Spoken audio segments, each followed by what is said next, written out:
Hello, guys. So I wanted to start by sort of saying, sorry, we're a little bit later than scheduled to start. Um, we'll just wait for people to join. We're more than sort of a few minutes late because Facebook wasn't working on Chrome. Um, anyway, uh, just to give you a bit of a brief as to what we're going to be discussing today, it's going to be how to select the right university, what the process should be when you select the right university, how to select the university you want to go to, and additionally, how to any updates that we have for COVID-19 on any universities that are, or what universities are doing in the midst of the pandemic, uh, as far as scholarships are concerned, as far as admissions are concerned, and everything else. Good afternoon, Ashraful. Hello, Sudarshan, and everybody else who's joined.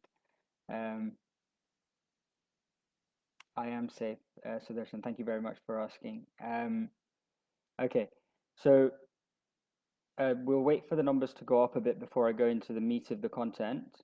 Um, uh, please try and use the comment section for questions um, rather than anything else.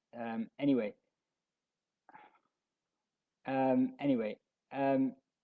right. We're going to start with going through what the selection process is for universities, how to pick the right university. But more than that, sort of what your career goals are, and maybe where to pick, what countries to pick before you choose a university. So the process should be first selecting your country and then the university. That's the way. That's the way we counsel.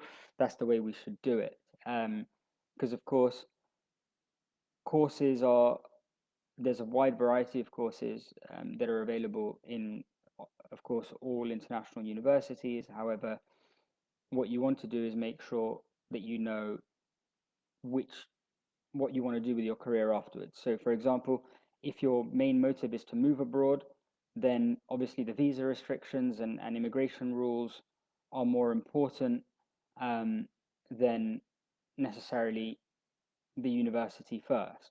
There are obviously brilliant universities in the UK, in Canada, in Australia, in the US, in New Zealand, in Malaysia, in Singapore, etc. But what we want to do is first make sure we identify what your goals are really, Bernie. So that's what we want to do. What we want to make sure then after that is sort of go through your profile, or go make sure we can align the appropriate university choice according to what you have achieved or what your courses are, what your course preferences are.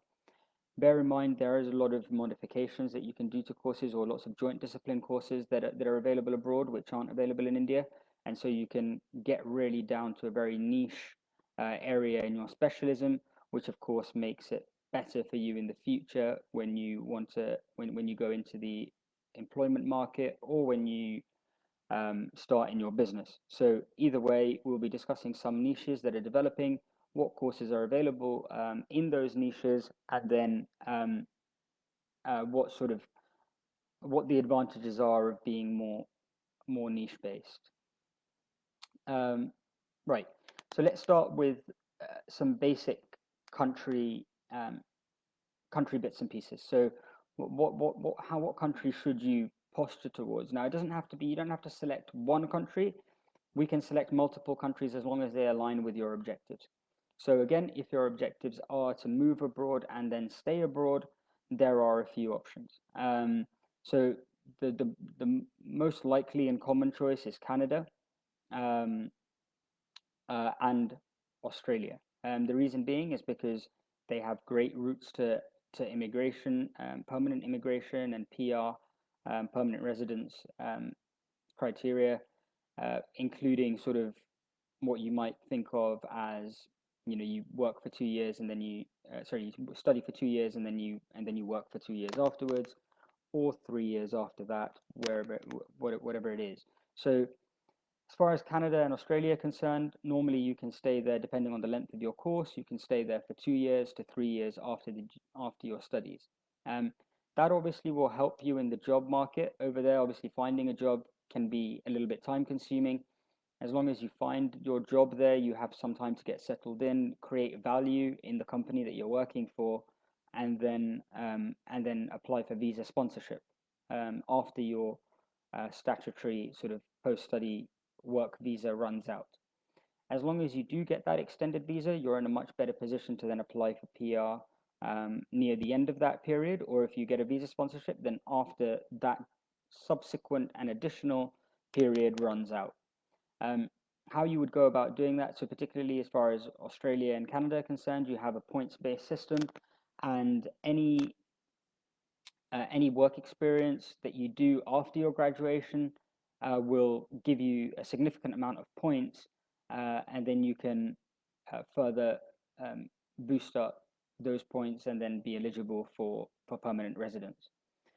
As far as the UK and Europe is concerned, it's a little bit of a different process to Canada and to Australia, but it is similar. So as far as the UK is concerned, you used to be only anybody who graduates this year, not anybody who's starting to graduate, who's starting their course this year, but people who are going to be graduating or starting their course.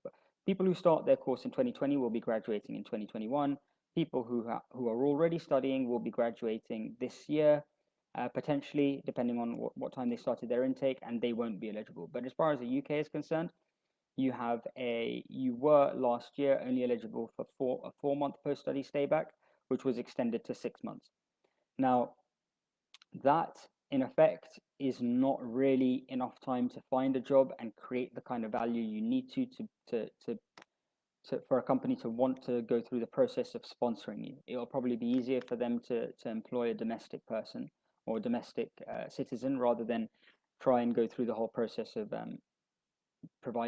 getting you a visa sponsorship, sponsoring you, going through the whole rigmarole of that process. However, what you probably do want to bear in mind is that now the UK has a 2-year post-study work permit for anybody who's going to start their course this year going forward, i.e. they're graduating in the summer of 2021. What that means is that that gives you enough time to find a job, create the value, and then apply for a visa sponsorship from a licensed company, i.e. a company that has the license to be able to issue that sponsorship. The same applies for Ireland. So Ireland has a 2-year post-study work permit. So they have different advantages. So Ireland has always been 2 years, or has been 2 years for a significantly long period of time, whereas the UK's 2-year has just come in, and that's probably partially as a consequence of Brexit, as well as other sort of maybe you might say domestic considerations or immigration considerations, etc. So that was just a little bit about what your country considerations may be if your post-study work does make a difference. Now, if you're thinking, no, I want to come back to India, either you have a family business or you just want to be with your family and you don't want to be emigrating permanently abroad, then what you also want to be considering is what kind of money you can earn, what kind of country has the best jobs for the field of study that you're doing, and then how to maybe prioritize that country when we're selecting your universities or when we're shortlisting your universities, as opposed to other considerations. So that's also a very important part of the process when deciding your country and your university. So anyway, let's start with that. I mean, that's essentially what I would say is a main country consideration before you start picking the universities. Then what we want to consider is your ROI. So a lot of people are price sensitive. Now it depends what kind of background you're from. If financials are not such a problem for you, then maybe your country choice or your career choice might be less important but maybe the prestige of the university or the country that you want to go to might be more of a consideration. However, if you are obviously, if investing, maybe 20 to 30 lakhs in your education is a budgetary consideration abroad, then you want to think about course length. Obviously, if your tuition fees is maybe, I don't know, around about 12 to 13 lakh a year as an average, then if your course duration is 2 years, then you're paying 2 times that amount. Whereas if your course duration is only 1 year, then you're only paying that amount for 1 year. And that's just the tuition fees. That's not bearing in mind your double the accommodation cost for a 2-year course and also double the living expenses. So that all comes into your total cost consideration. Then you also want to see what your employability would be afterwards if you want to take advantage of a post-study stay-back visa, and what kind of earning you can expect to make in 2 years or more, and how that offsets your initial investment, and whether you're thinking, right, okay, not only did I make back my tuition fees and my living expenses, I'm going to be making a significantly more amount of money, which you can take back to India, perhaps, if that's what you're thinking of doing, as a saving, or that way. So let's start with maybe saying discussing some rough sort of post-study career options that you might be able to avail, and what part-time work you can do, so that you can get a bit of an idea as to the costs associated to your costs incurred versus income generated from any part-time or full-time jobs after your studies. So as far as part-time jobs are concerned, you can usually work, most of the countries, it's 20 hours a week while you study, so in term time. And then you can do 40 hours a week in your holiday periods. Now, your average earnings will be, whether if you're in Europe, as well as if you're in the US and Canada, as an average, I'm saying it will be around about 1,000 rupees an hour. That will be your rough area. Now it'll be maybe a little bit higher in the UK, a little bit higher in a little bit less than that in the rest of Europe, and then maybe a little bit less than that in the US or Canada or Australia. That's as far as part-time jobs are concerned. It is a different, of course, story when it gets to post-graduation employment, because certain countries will pay more for certain disciplines than other countries. So you want to bear that in mind as well. So for example, all these countries, Canada, if I take the example of the US, Canada, UK, and Ireland, they pay very, very highly for IT, software developers or IT professionals or IT qualified people, whether it's data analytics, data science, software engineering, AI, or any of those sort of related courses. Whereas Germany may pay a little bit less, but they will pay maybe more for mechanical engineering, mechatronics, robotics, etc., than the other countries, barring maybe the US, which also is very big industrially, as compared to Germany. Whereas the UK, Ireland, Canada are not as big industrially. They don't have as much of a manufacturing setup as the other two countries, where, if we mention Germany and the US, and therefore the amount of pay that they can afford for these kind of positions will not be as high, because the companies will not be as big. So that's also a part of the consideration that when you calculate. Part of what we do is in the Admissify counseling process is go through all of these considerations with you when working out the best university to pick. We won't just give you a bunch of shortlists.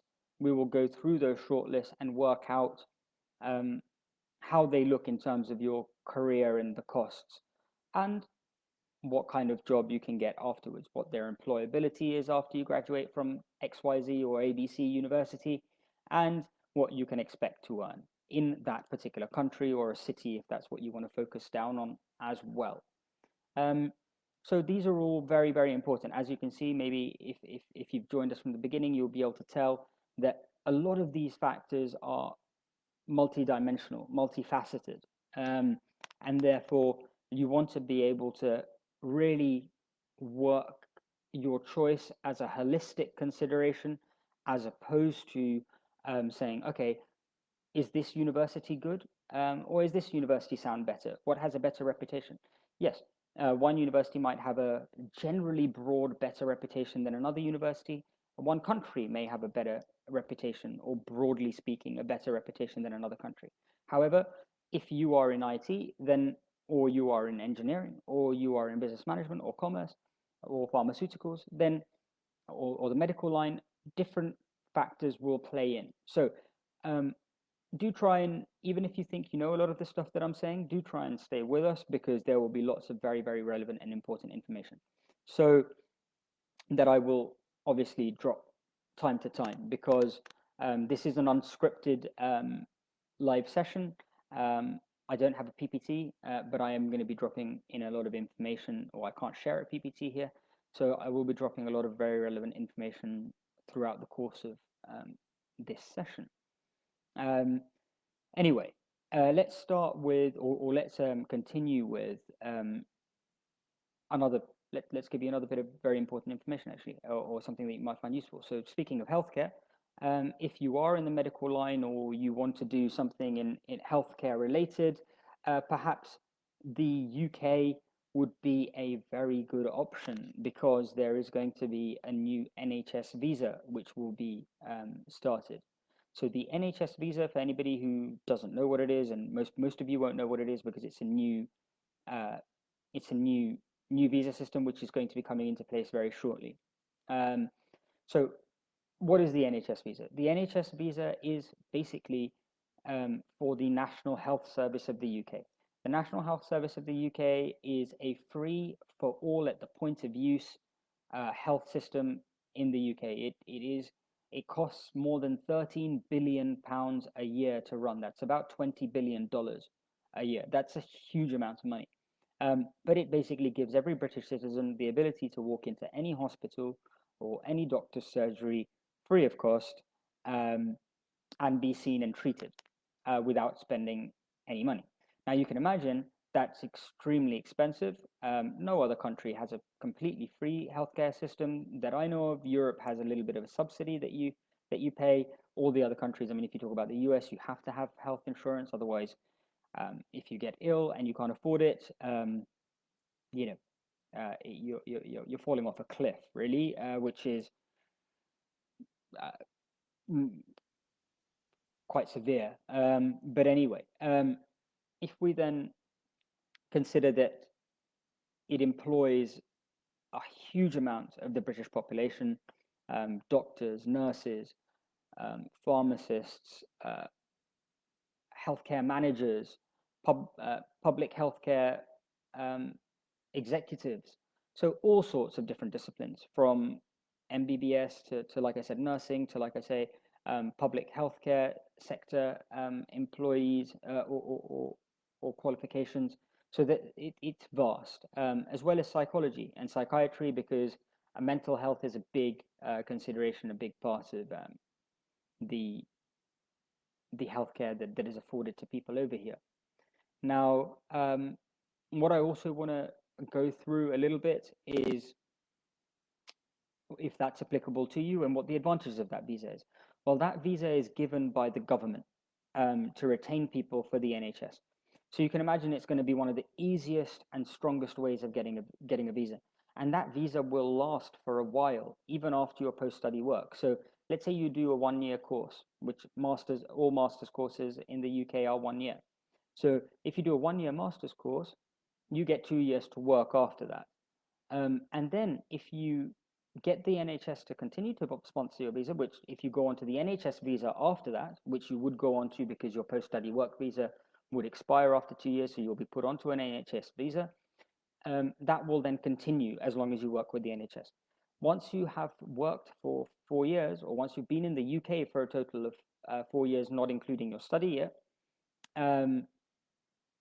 you will then be eligible for PR, which is permanent residence, or in the UK we say permanent right to remain, permanent leave to remain, which then in essence is your ticket then to, after you get that, you stay for another year, and then you have to pass a test, and then you can be what they call in India a red passport holder, i.e. a UK passport holder, and citizen. Now, that's obviously a very, very hard thing to be. The UK doesn't give citizenship very easily. If we compare it to Canada or Australia, it's much harder. But by this process, it would be a brilliant method to to become a British citizen if that's what you want to do. If that's not what you want to do, then you don't. Then that's not a consideration for you. But if that's one of your major considerations, then that will of course be something that you want to consider. Now, when we pick universities, what should we, I'll move off of that now, and we'll go to, let's say once we've started considering, right, what countries fit our model as far as what we want to do afterwards is concerned in terms of our career, how would we then start picking the universities? So what we'll do is pick, we'll break down what universities we want to target in a traffic light manner, but rather than saying a traffic light manner, red, green, and yellow, we will say that we want to have our dream universities at the top. We want to have our ambitious and achievable universities in the middle. That will really be about the majority of the universities in our shortlist. So maybe we want 4 of those. If we're maybe doing 8 universities as a shortlist, we want to have 2 dream universities, maybe about 4 achievable or ambitious universities, and we want to have 2 safe universities. Now, we will hedge those. It's called hedging in banking and finance. It's called hedging. It means don't put all of your eggs in one basket. Spread them out so that if one basket breaks, you haven't lost all your eggs. So that's how we do your shortlist. What we will do once we have shortlisted those universities for you, we'll discuss them with you. Your counselor will discuss them with you, and they'll make sure that they are the very best shortlist that we can possibly put our applications to. The next thing, and the biggest thing, becomes how do we achieve the achievable or ambitious universities or the dream universities and not have to rely on our safe universities. And how do we go about doing that? We go about doing that by making sure your application is of the utmost standard and quality, right? So we make sure that the SOPs are brilliant, the LORs are brilliant, your cover letters are very good, and that they're submitted on time. And then we liaise with the universities if we can to then make sure that you get that admit. As well as that admission, we want to be thinking, do we have any things that we can boast about? But in addition to what we can boast about ourselves, we have to talk about various other aspects. We don't want our SOP to be just, I am very good, I am, I don't know, Sandeep Malhotra, and I have done this, model UN, this, I got this many marks, I did this. Universities don't want to hear it. Admissions tutors don't want to know what you've done because they can see that through the rest of your documents.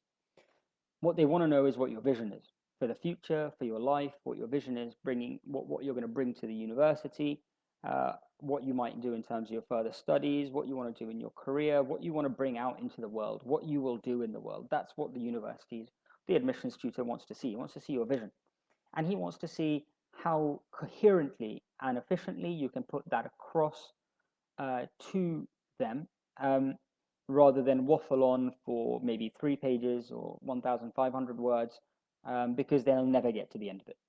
Okay, they won't read it to the end. You need to say what you want to say in around about 500 words. That is not an easy thing to do. I have read hundreds of SOPs myself. Our team of SOP editors, our panel, which is based here in London, is also based in the US, and we have also specifically for German admissions, we have an editor based in Germany as well, that go through all of it from the eyes of somebody experienced. And I have never, as yet, out of the hundreds of in admissions that we have done, including the scholarship winners, we've got many 70 to 100% scholarship winners that some of them aren't even paying any fees whatsoever. Many of them, even when their first SOPs came in, and they're high achievers, they have a lot of academic and extracurricular accolades. Their CV, their SOPs were almost completely different when we got the first draft to the final version that went to the university. So no matter how well you write, no matter how good you think you are, there is always room for improvement, and surprisingly significant improvement. So always bear that in mind. Anyway, well, once we do that, we also part of the university. Part of the other thing that a lot of people don't consider is, where is that university? Now, if, for example, I say, we want to maybe consider, let's talk about the UK as an example, and we can apply this to Germany, as well as other countries, for example. So the city should also be a big consideration of yours. So if we say, right, as far as a UK admission is concerned, or UK applications are concerned, right, I have a bit of I'm a little bit budget sensitive, somebody may say. Well, then London is far, far more expensive than other parts of the UK. So much so that the accommodation can be 3 times as much in London, and the living expense could be twice as much in London. So overall, even though the tuition fees won't be that different, the your the rest of the expenses will be considerably more. So when you look at it, when we calculate it as in your total expenditure, it will be much higher. So the city makes a big difference. Bear in mind, you can study. So somebody might say, oh, but there's more jobs available in London.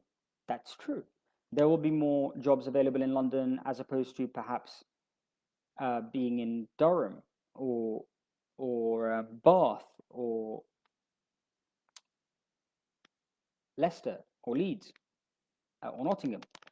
But there will also, but you don't have to stay there. That you will stay there for the 1 year that your course is, if indeed it's a master's, and then you will be able to shift down to London to find a job, or apply while you're up there, everywhere you want, and then move over there for your job afterwards, if that's what you want to do.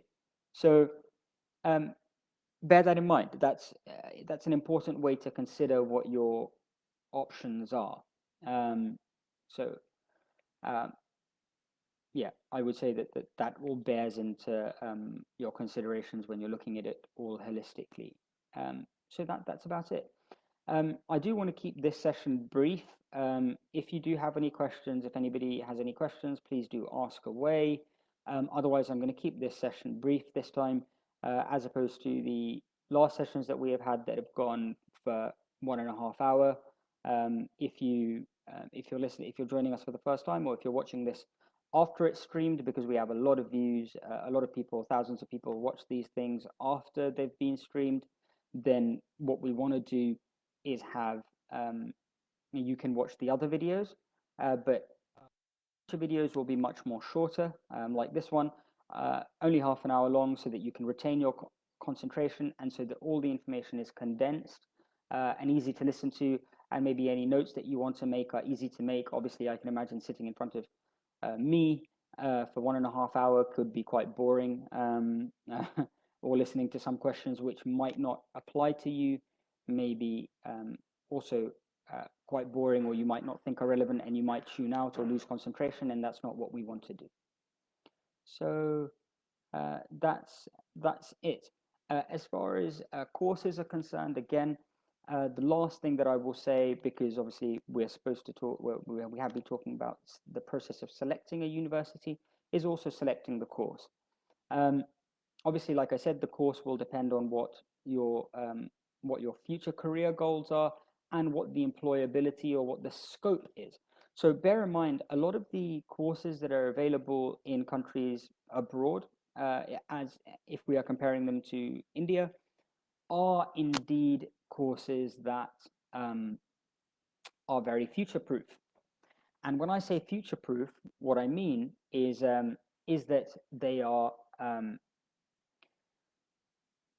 prepared for the future. They are in disciplines where there will be a lot of jobs or a lot of opportunities in business there in the future. Let me give you an example. So if I'm doing a master's and I want to go into maybe vehicle manufacture or vehicle, something to do with that kind of thing, then rather than doing mechanical engineering for my master's, I might want to do mechatronics, or I might want to do robotics, or I might want to do automotive engineering, right? As opposed to doing something broader like mechanical engineering. Why? Because it gives me a tighter niche. One of the big things that a lot of people, so seeing as I've given the example of vehicle manufacture, one of the big things which is going to happen in the future is 3D printing of vehicle parts. So you might want to pick a course or a university where some of the options of the modules that you study within that course are to do with 3D printing, because you can be sure that by the time you graduate and you're starting to look for a job, if you mention that in your CV that you have uh, you've studied 3D engineering as well, or 3D printing, that will be very, very attractive for a company that wants to hire for the future of their industry. So we should always be looking for cutting edge courses, high-tech courses, or courses that we think are future-proofed as according to your career direction. So that is a very important consideration also. That will, of course, vary based on your circumstances, what you want to do later on in your life.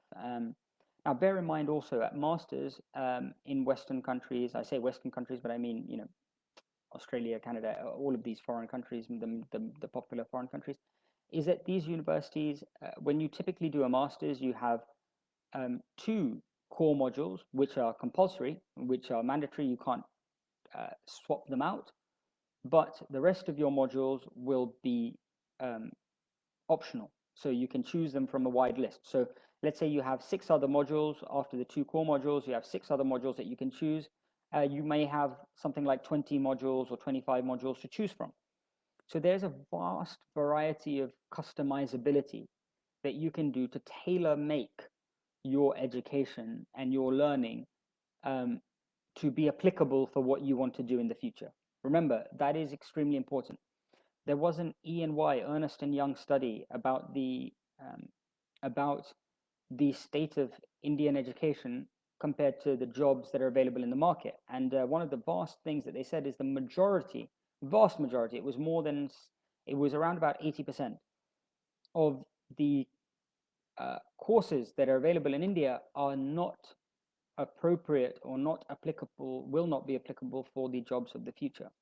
So while some of the universities in India, a lot of the leading universities in India are trying very hard and are being successful in providing more options and making their courses more applicable for the jobs of the future, the vast majority are not able to do that, and they're way behind the curve on an international sphere, and therefore that will be impact you when it comes up to finding those very high paid or very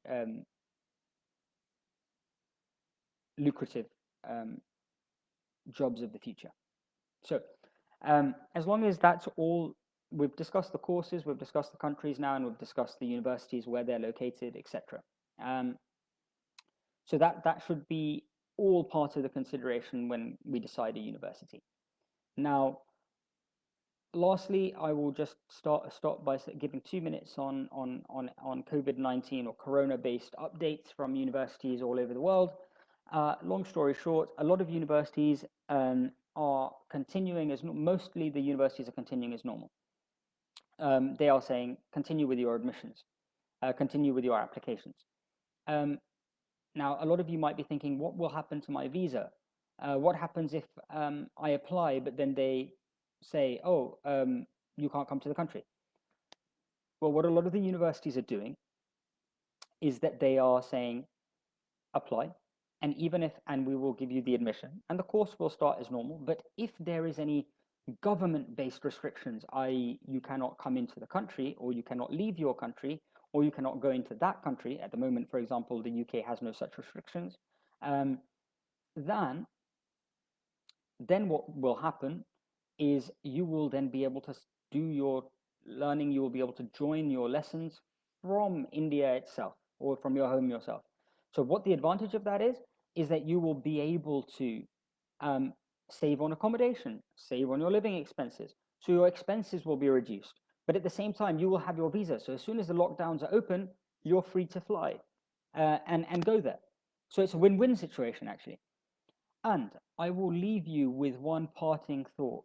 Actually, before I give you that parting thought, and it's an amazing one. So if you're thinking of leaving or whatever, I wouldn't leave before you hear this. And it's very, very important to consider this as well. That you will have, not only will you have your costs reduced, you may also, so we're not talking about online courses, we're just talking about part of your course being given to you online so that you can sit it while you maybe can't leave India, or maybe while you can't enter that country, but your visa will still be applicable. And also, so will all of your post-study working rights. So you will still be able to, when the lockdown goes over and you go back to that country, you will still be able to use your 2-year post-study work visa, permit. You will still be able to do all of that. So that's brilliant. One of the other really big advantages of applying now and having your offer in hand is that some university may say, okay, we might not do online courses, but we will defer your entry to January. So you will have a guaranteed place for January. But the people who don't apply now and who think, oh, I don't want to apply now, I want to apply in January, they will have to fight for lesser places. So there will be far more competition further down the line. Bear that in mind. Do you want to be fighting for a really good top admission where there's a lot less applicants, or do you want to be applying when there's maybe 4 times as many applicants, or maybe even more? So that should bear in consideration, because that will affect your scholarship opportunities. That will affect what kind of university you can get into. Maybe you won't get into your dream university. Maybe you'll get into only your safe university then, when the competition is much higher. So bear that in mind. Now, I leave you with one very, very important parting thought. Warren Buffett. I hope all of you know who Warren Buffett is. He had a quote. I won't paraphrase exactly, but I'll tell you roughly what it says. I haven't got the quote right in front of me, but I have it in my mind. And he said he's one of the top richest men in the world. He's, I believe, in the top 5 richest men in the world, and he owns the top investment company in the world. Right? All his company does is invest in other companies. So he's not like Bill Gates or like Ambani or like any of those guys that have a company that makes something or has made something. His company solely invests in all the other companies like Microsoft, Coca-Cola, Facebook, everything and anything. His company is called Berkshire Hathaway, by the way, if anybody who wants to do a bit of research after this. So what does Warren Buffett say? What is his most important advice? I leave you with this. It says, when all are fearful, when all others around you are fearful, be brave. And when all others around you are brave, be fearful. So what does that mean? It means when everybody is scared, like right now, and they don't want to apply,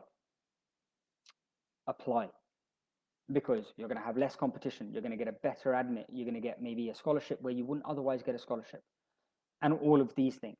And it won't cost you anything. We are doing all your applications for free during Corona period, including all your application preparation and your SOP editing and everything. And you will be able to have that offer. It's not going to just disappear or run out of time. You will have that offer. And when all others are brave, be fearful. And that means when this is over and suddenly everyone's like, yeah, we want to go, we want to do this, we want to do this with our life. That's the time that you want to think, damn, do I want to be fighting for my top admit, for my scholarship, when all of these people are going to be applying?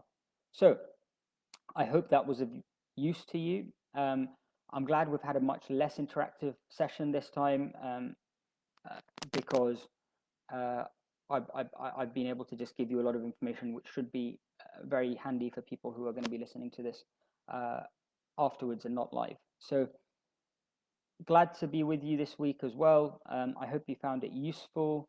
We'll see you next week. We'll release the topic then. And in the meantime, stay home, stay safe, and all the very best of luck.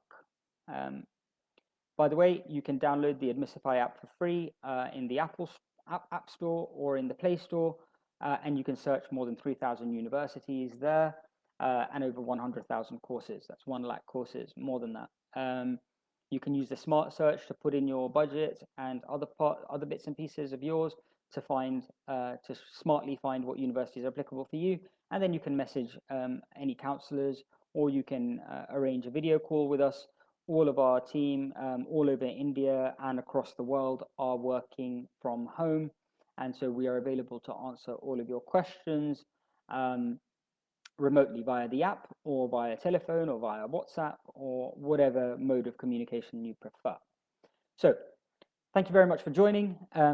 All the very best, and we'll see you next week. If you do have any questions, do post them on the Facebook page or on our in our Messenger group or on the app itself, and we'd be more than happy to answer them. Thank you and goodbye.